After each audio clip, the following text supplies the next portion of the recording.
All right, folks, what is good? Quick video. First and foremost, there will not be an episode tonight. I have to go to a business meeting that I'm headed to now, so I'm going to be there for the next couple of hours. This whole thing with this new job, they actually got, us going out after work to do a meeting. So I think that is really interesting because I really never had a job like that. So I'm going to see what this is like. But anyway, let's talk about what I was going to talk about on today's episode. I want to let you guys know that it's okay.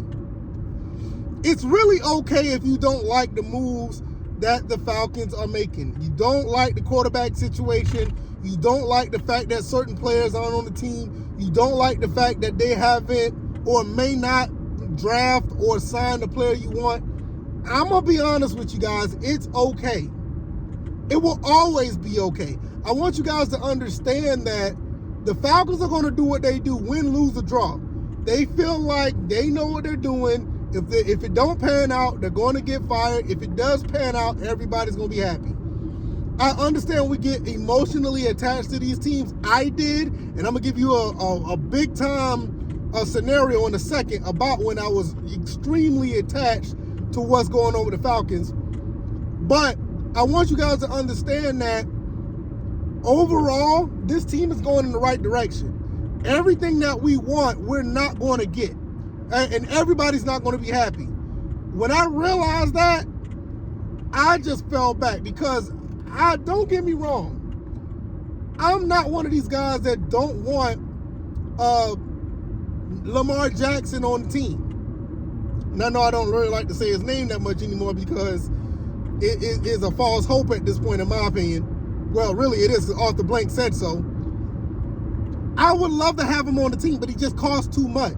And it ain't because I don't think he's elite. Obviously, I believe that he will win games for us, but the price tag is too high. And that's not just me feeling that way. They feel that way as well. If you don't like it, that's fine. Sometimes we need to fall back and just be like, you know what? If I really want to be down with this team, I got to stick with it and roll with it. And like I said, my example, I was getting to the point where I did not like what the Falcons were doing. When they were getting in their own way, they couldn't hold leads. We blew the Super Bowl. Steve Sarkisian came in, and he was making some of the worst play calls that I've seen. Now, don't get me wrong, some of the play calling was nice. Some of the play calling was really, really clever. But there were some plays where you just sat back and like, what the hell was that? There were times throughout the Mike Smith era where things just did not go well. Certain signings, certain draft picks, I wanted to give up on the team because I got tired of losing to the Saints. I got tired of losing to other teams. We did make it to the NFC Championship, but it just toyed with our emotions going up and down like that. I wanted to give up, but I stepped back and said, you know what? I got to get my emotions out of this. I got to. These guys are the experts. Experts. These guys are the ones that are, putting this team together. This was even back when the Dan Quinn situation happened. I wanted him gone, but I have to understand, these things I, for the most part, can't control. You can stop going to the games, this, that, that, but you know what? The front office is going to do what the front office is going to do. Now, I'm glad that we brought in a GM. I'm glad that we brought in a coach that look like they know what they're doing. And even though we got all of this talent signed to this team now, I think they've done a phenomenal job putting these players in position to go out and play some good, decent football. We're still not getting everything we want. I said this earlier. I would love to have Lamar Jackson on the team. I'm not one of these guys that's anti-Lamar. But I also have to understand, this dude costs too much. I want our homegrown talent, for the most part, to grow. And everybody that was drafted, I want them to get a chance to grow. Everybody that was signed throughout the offseason, throughout the draft, and undrafted free agents, they're getting a chance to shine. And I want them to get that opportunity. With that being said, we gave Richie Grant an opportunity. He went through growing pains. Now he looks all right. We gave A.J. Terrell a chance, even though he wasn't Arthur Smith's guy. Everybody flamed A.J. Terrell for getting burnt by Jamar Chase. He looks like a decent cornerback now. We gave so many other guys, flack.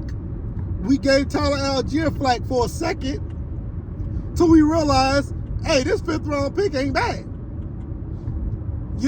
So let Desmond Ridder at least get a shot.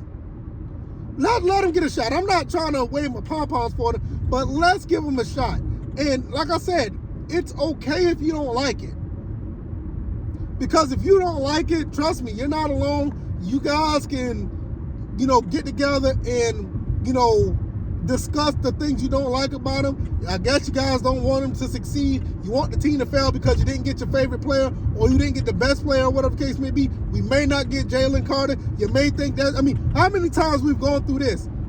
We've dealt with the Falcons not picking up Georgia Bulldog players and the sky is falling for a lot of these fans. It's okay. If they end up losing because of this type of stuff, it is what it is. We're not the ones to make this decision.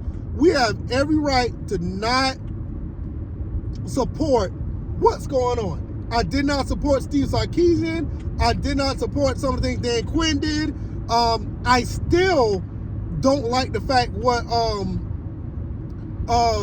Kyle Shanahan did to this team. He cost a Super Bowl ring, in my opinion. I did not like what Marcus Mariota did, but I had to get my feelings out of it and just say, you know what?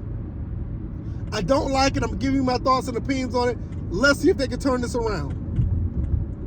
And I'm going to be honest, for the most part, I look like they're trying to turn it around. We got tons of talent on this team now. We got a lot going on with this team. I'm going to continue to support as long as they're going in this direction. If they decide not to go, if they decide to go in a different direction and they're doing some crazy stuff, then I'm just going to fall back and just criticize the team. But I'm not going to be up in arms about it, because what's going to happen is they're just going to either continue to be a poverty franchise or a mediocre team, or they're going to be a team that's on the verge of winning championships. We have to understand that's what it is at this point. I've been, I guess I'll speak from a different perspective, because I've been a Falcons fan for 20 years now. Or was it 30 years? 30 years now. Since 93. 2000, yeah, that's right. I think it's 30 years. I can't do math. Nevertheless, I've seen the ups and downs. I was there for the 98 Super Bowl. I was there for the Michael Vick experience. The Joey Arrington, Bobby Petrino, Jim Mora. We've been through all the ups and downs. At this point, I can't get up in arms anymore, man. The main thing is I gotta recognize what's good and what's bad and just talk about it and keep it moving. You got people nowadays that are so much in their feelings that they're going after people for it. Like other commentators or other people on social media, and I understand that's how social media is, but I want the people who listen to my content, I want you guys to understand that it's okay. If you really, really trust what we're doing here, or if you trust what the front office is doing, let them do it. You may not like it, but roll with it. If you don't want to roll with it, that's fine too. The team will still be here when you want to come back. Because if you're a fan, you're always going to come back. Let's be honest. I came back. Plenty of times I came back. I didn't like the Joey Arrington, Chris Redmond, I think his name, Chris Redmond, I can't remember his name. The Matt Schaubs, I remember those days. Who remember Byron Leftwich? We've been there, so I've been through the ups and downs, but, it's like, let's give these guys a chance. I think they're building something nice, and I know Lamar Jackson is not a part of the plans. Give Desmond Ridder a shot. If it don't pan out, the team is set up with a lot of athletes, a lot of good guys on the team. We can just plug and play another quarterback if need be, and it won't cost that much. I think that's more we can ask. At the end of the day, you want to be fiscally responsible. I mean, I'd rather stay just physically responsible on this level instead of trying to tweak a contract all the time. And that's what you're going to have to do if you get a Lamar Jackson style contract. You have to tweak the contract. Plus, he wants guaranteed money. So we already know how it is. I'm going to get out of here. Let me know what you guys think. I know this is a little bit longer, probably about as long as a regular podcast episode. If you like this commentary, man, hit the like button, man. Let people know what we're doing over here. I really appreciate the support. There will be no episode tonight. This will set in as an episode, I guess. I will be back Friday evening with another episode. Hopefully, I'll be able to talk about some Georgia Southern stuff. I mean, my God. Georgia Southern, man, y'all ain't got nothing going on. I know y'all in the trenches getting y'all practice ready. I plan on being down there to the spring game, so that'll be something to talk about as well. I'm going to get up out of here. All right, y'all. I'm almost to my meeting. Y'all take it easy. Y'all be blessed. Peace.